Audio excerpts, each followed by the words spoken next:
भारतीय जनसंघ के सह संस्थापक पंडित दीनदयाल उपाध्याय की कल पुण्यतिथि है। इस दिन को बीजेपी समर्पण दिवस के रूप में मनाएगी। पीएम मोदी कल सुबह दिल्ली में समर्पण दिवस कार्यक्रम में शामिल होंगे और दीनदयाल उपाध्याय के जीवन और उनके बलिदान पर बीजेपी सांसदों को संबोधित करेंगे।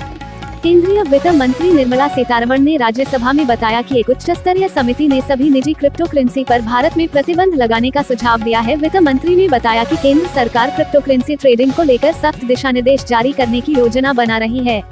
केंद्र सरकार ने सुप्रीम कोर्ट से कहा कि वो सिविल सेवा परीक्षा में उम्र में छूट देने को तैयार नहीं है। हालांकि सरकार ने कहा कि वह अक्टूबर 2020 में सिविल सेवा परीक्षा में अंतिम प्रयास देने वालों को एक और मौका देने को अब भी तैयार है। लखनऊ विकास प्राधिकरण की सुल्तानपुर रोड पर बसी चक गजरिया सीजी सिटी में 19 MLDSTP को अंतिम रूप देने जा रहा है। यह सीवेज ट्रीटमेंट प्लॉट 846 एकड़ के सीजी सिटी से निकलने वाले गंदे पानी को सिंचाई व अन्य कार्यों के लिए साफ करने में मदद करेगा। लखनऊ काकोरी कोतवाली के पास आज सुबह एक तेज रफ्तार ट्रक ने 2 लोगों को कुचल दिया। हादसे में दोनों की मौत हो गई है। नजूल की जमीन पर सालों से कब्जा करने वाले दबंगों से लखनऊ विकास प्राधिकरण लविप्रा अपनी जमीन खाली कराएगा। इसके लिए डीएम व लविप्रा उपाध्यक्ष अभिषेक प्रकाश ने आदेश दिए हैं। करीब 30,000 वर्ग फीट जमीन पर दबंगों ने बाउंड्री बनाकर कब्जा कर रखा है। वहीं ऐशबाग हाइट्स अपार्टमेंट को जाने वाली अप्रोच रोड व आसपास नजूल की जमीन पर बसी झुग्गी झोपड़ी सरकारी जमीन से हटाई जाएंगी। अयोध्या विकास प्राधिकरण ने अयोध्या को विश्व स्तरीय शहर के रूप में विकसित करने के वास्ते खाका तैयार करने के लिए एक कनाडाई कंपनी समेत 3 नोडल कंपनियों को अंतिम रूप से चुना है। पूर्वांचल एक्सप्रेसवे जल्द ही शुरू होने जा रहा है।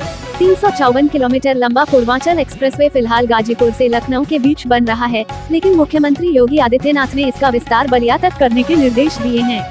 पूर्वांचल एक्सप्रेस देश का सबसे लंबा एक्सप्रेसवे है, जो कि पूरी तरह निर्मित होने के बाद यूपी के 10 जिलों से होकर गुजरेगा। इस एक्सप्रेसवे पर 77% काम पूरा हो चुका है। 31 मार्च तक यह बनकर तैयार हो जाएगा और 15 अप्रैल को प्रधानमंत्री नरेंद्र मोदी इसका लोकार्पण करेंगे। मुंबई में पानी की समस्या को दूर करने के लिए समुद्र के पानी को मीठा बनाया जाएगा। बीएमसी ने इस प्रोजेक्ट के लिए 1600 करोड़ व अगले 20 वर्ष तक इसके परिचालन व रखरखाव के लिए 1920 करोड़ रुपए खर्च करने का निर्णय लिया है। पेट्रोल डीजल एक बार फिर महंगा हो गया। तेल के दाम आसमान छू रहे हैं। आज पेट्रोल की कीमत में 27 से 29 पैसे की बढ़ोतरी हुई है, तो वहीं डीजल में 25 से 30 पैसे की बढ़ोतरी हुई है। भारतीय नागरिकों को यूएई के रास्ते सऊदी अरब और कुवैत जाने पर रोक लगा दी गई है। अबू धाबी में भारत के दूतावास ने एक एडवाइजरी जारी करते हुए भारत के नागरिकों को कोरोना वायरस से बचाव के लिए यह सुझाव दिया। चीनी कब्जे वाली तिब्बत सीमा तक पहुंच आसान बनाने के लिए बनाया जा रहा ब्रिज अचानक ढह गया। इस हादसे में 3 मजदूरों की मौत हुई है और 9 श्रमिक लापता हैं।